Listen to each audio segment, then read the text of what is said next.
পর্যন্ত কাজের ফাঁকে ফাঁকে অবসর সময়ে, তাহলে ইনশাআল্লাহ এর প্রতিদান হলো সরাসরি জান্নাত। জিকিরের ফজিলত, জিকিরের সওয়াব অনেক অনেক বেশি। তাহলে শেষ পর্যন্ত দেখুন কোন সেই 12টি দোয়া এবং জিকির। প্রিয় দর্শক, প্রথম নম্বরে যে জিকিরের কথা বলবো সেটা হলো খুবই পরিচিত শ্রেষ্ঠ 4টি জিকির।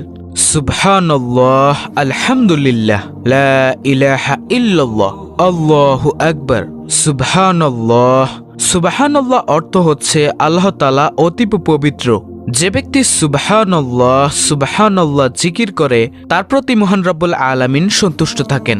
সুবহানাল্লাহ। হযরত সাদ ইবনে আবি ওয়াক্কাস রাদিয়াল্লাহু আনহু বলেন, আমরা রাসূল সাল্লাল্লাহু আলাইহি ওয়াসাল্লামের নিকট ছিলাম। তিনি বললেন, তোমাদের কোনো ব্যক্তির প্রত্যেক দিন 1000 নেকি অর্জন করতে সক্ষম কি? তন্মধ্যে একজন লোক বললেন, আমাদের মধ্যে কোনো ব্যক্তি কিভাবে 1000 নেকি অর্জন করবে?